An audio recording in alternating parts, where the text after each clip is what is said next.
Back to Vivian, Little Blue and Little Yellow. Renee takes her crayons and notebook into the doll corner just as we begin the Cornelius poster. And later, when we act out the stories, she sits with Oliver turned away from us. This worries Corey, who leaves the group to go to her friend. Are you still Frederick? She asks, as if she is saying, is everything lost? Don't want to talk about that. You could be Cornelius, Bruce calls out from the rug. He doesn't care if he has friends. That monkey is his friend, Renee reminds him in spite of herself. Bruce and Jonathan have now joined her in the book corner. The Cornelius performance is derailed. It seems that it cannot continue without Renee. She is our connection to Leo Leone. Hey, know something, Renee? My mom is really Cornelius. My brother told her he can't practice violin so much because then he won't have any friends. Because they're all outside playing. So my mom said, you better find other friends if that's how they are. Did he find other friends, Renee wants to know? Not yet. It only just happened. I don't know if he lost the first friends. After lunch, I decided to approach Leo Leone in a different way. Now that he has emerged as a real person, Renee chooses a spot several feet away from the rug, but close enough to see the book. This is what I began to read yesterday. Little Blue and Little Yellow. Did I mention that it was his first book? He was already a grandfather when he wrote this. I didn't know that. Rather comfortingly, it occurs to me that Leo Leone and I share a biographical fact. Neither of us had a book published before the age of 50. There go my dogs again. Furthermore, please stop, guys. Guys, Rue, Esme, stop. I'm reading.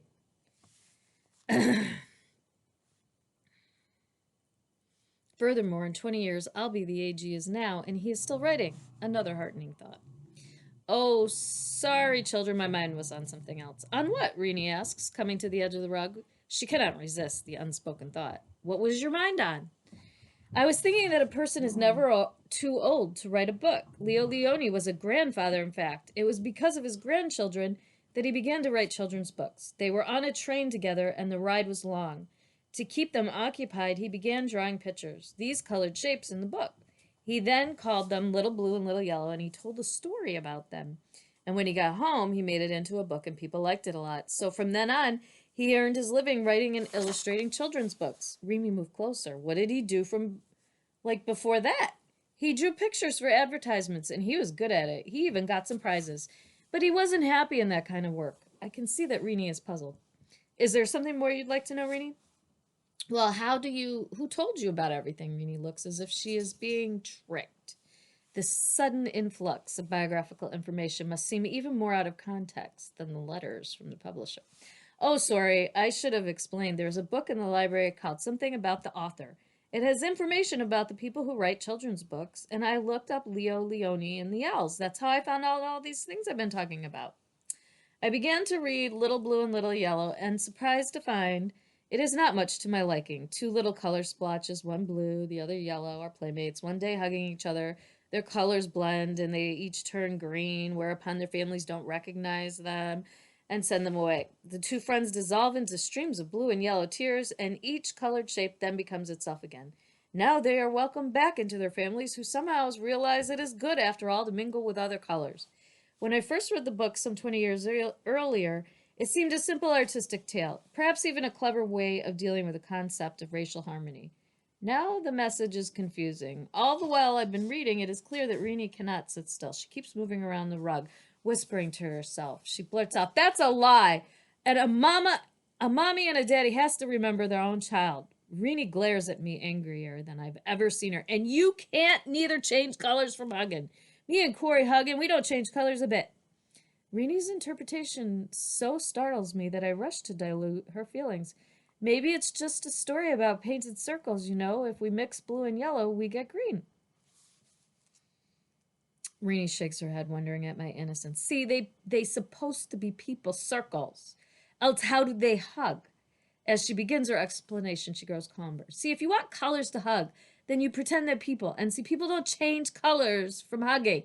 So he's wrong then, Jenny asks. Leo Leone is wrong? Renee takes a deep breath and stands up. See here, what's it is. He's old and he doesn't feel too good.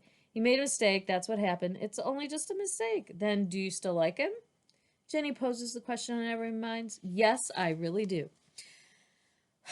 The collected sense of relief in the room is extraordinary. A world in which Rini no longer likes Leo Leone has become impossible to imagine.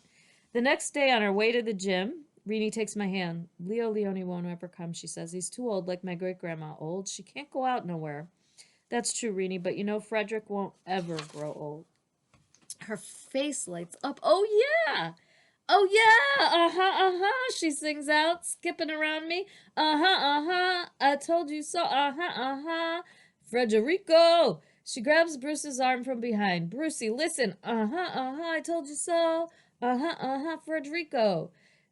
Bruce snaps his fingers. Hey, let's do that. Together they skip down the hall, hand in hand, chanting much too loudly. I told you so. Frederico.